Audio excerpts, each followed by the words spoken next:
गुरु हो तो बुद्ध जैसा, जो अंगुली माल को भी संभाल दे, ना कि द्रोण जैसा जो उंगली ही उतार दे। बुद्धं शरणं गच्छामि, धम्मं शरणं गच्छामि, संघं शरणं गच्छामि। ऐसा कौन सा ज्ञान है जो भगवान बुद्ध की शरण में जाने के लिए करोड़ों मनुष्यों को प्रेरित करता रहता है? ऐसा कौन सा ज्ञान है जो भारत ही नहीं, लंका, जापान, चीन, जावा, सुमात्रा, तिब्बत अर्थात संपूर्ण एशिया को प्रकाश से भर दे। Light of Asia, light of Asia. तो आइए हम जानते हैं कि बौद्ध धर्म क्या है। और गौतम बुद्ध को सब कहते हैं कि ज्ञान प्राप्त हुआ, ज्ञान प्राप्त हुआ था, लेकिन वह कौन सा ज्ञान था जो उन्हें प्राप्त हुआ था? ज्ञान गंगा के इस 3 पत्ती कार्यक्रम में आपका स्वागत है।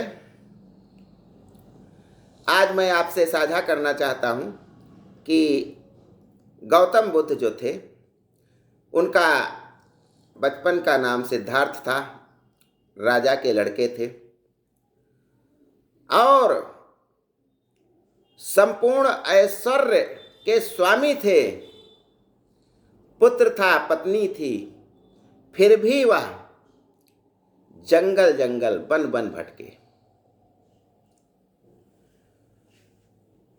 राजकुमार सिद्धार्थ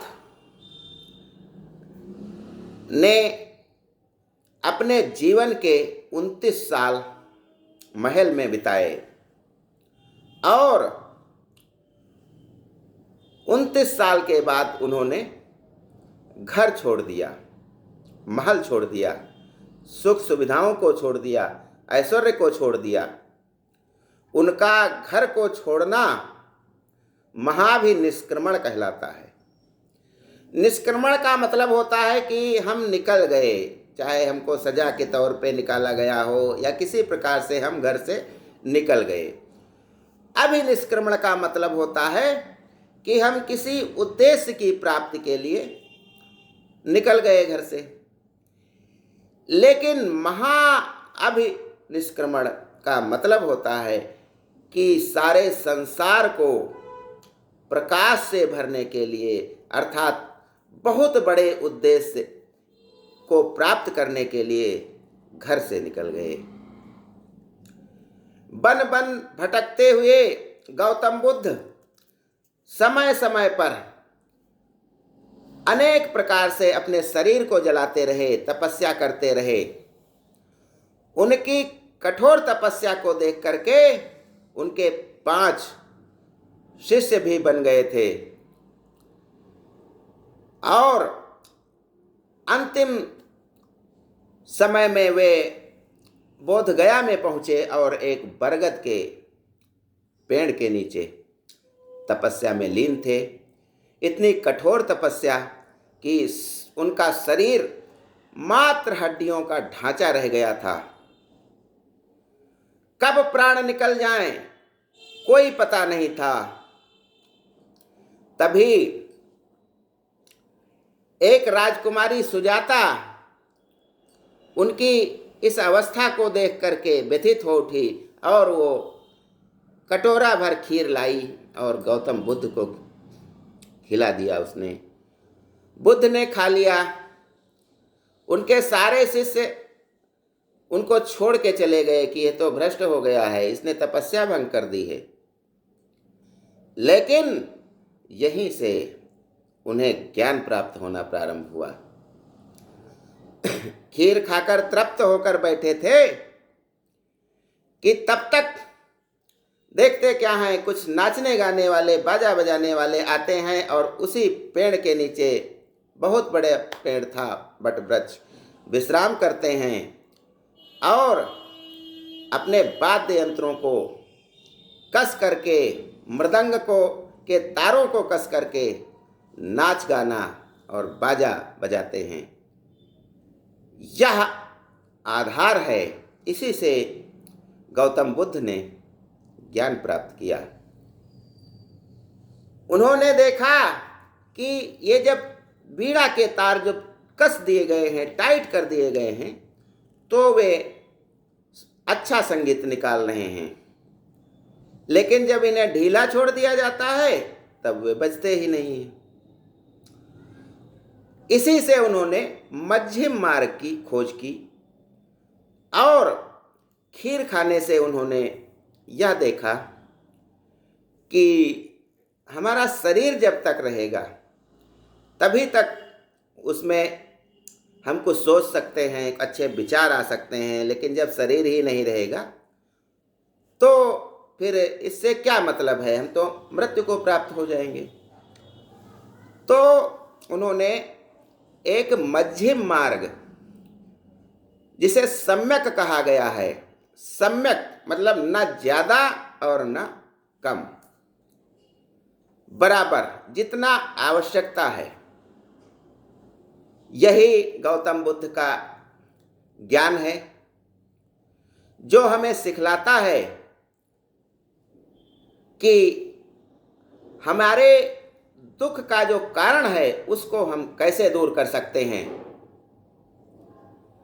बुद्ध का ज्ञान है कि आज तक हमने जो भी गलत कार्य किए हैं, जो भी किसी को हमने कभी सताया है, किसी जीव हत्या की है और अनेक प्रकार के गलत कार्य किए हैं, उनको हम आज से ही त्याग रहे हैं। यानी अवलव नसानी अब ना नसई हो। और जब हम इनको त्याग देंगे, फिर आता है कि हम अपने दुखों का कैसे निवारण करें। तो दुख का हम कारण जानेंगे, और जब हमें दुख के कारण ज्ञात हो जाएंगे तो हम उनका निवारण भी कर सकेंगे।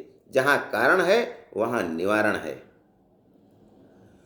दुख होता है अनंत इच्छाओं से, जो एक समाप्त होती है, दूसरी फिर आ जाती है, तीसरी फिर आ जाती है, जिसके लिए हम अनेक गलत काम करते हैं।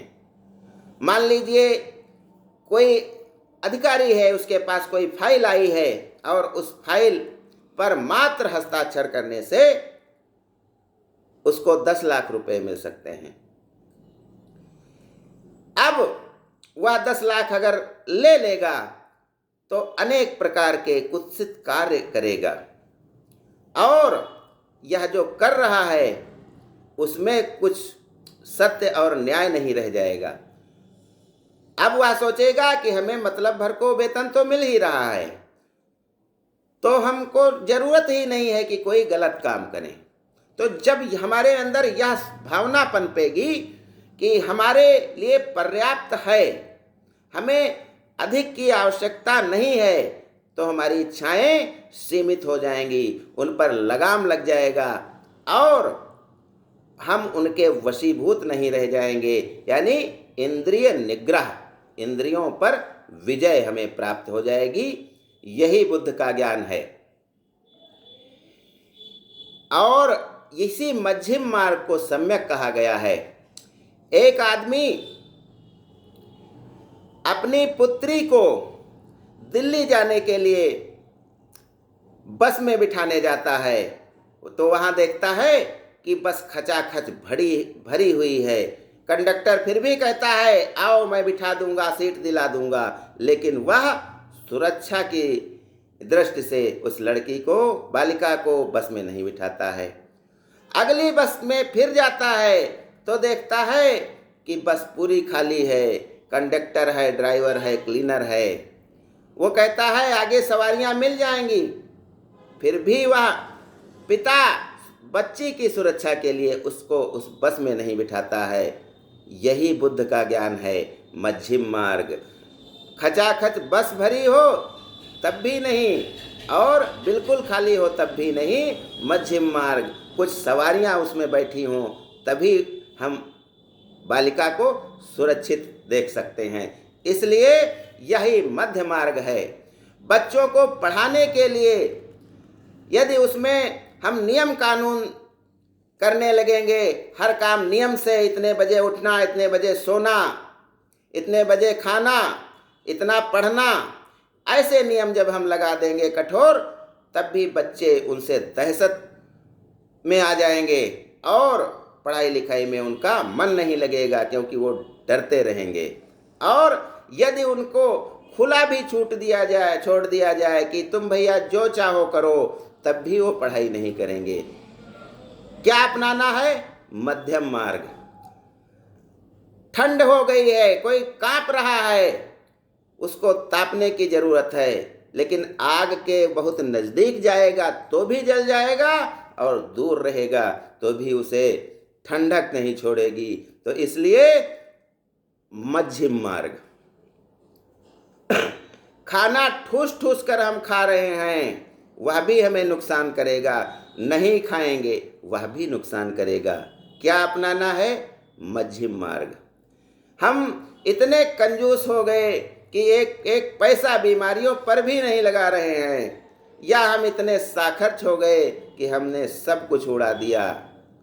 इससे हमें अच्छा नहीं लगने वाला है, और हम या तो जो कंगाल हो जाएंगे, और या तो कंजूस बन के बैठे रहेंगे, रोग हमें खा जाएंगे। क्या अपनाना है? मध्यम मार्ग। गाड़ी 150 किलोमीटर की गति से भाग सकती है, लेकिन हमें सुरक्षित रहना है, तो हम ये भी नहीं कि 20 किलोमीटर की गति से चलाएं, 3 दिन में पहुँचें। क्या अपनाना है? मध्यम मार्ग। यही है गौतम बुद्ध का ज्ञान, जो उनको प्राप्त हुआ था। हमारी इच्छाओं पे हमको लगाम लगाना है, और हमारे शरीर को जीवित रखने के लिए उचित प्रकार से भोजन करना है।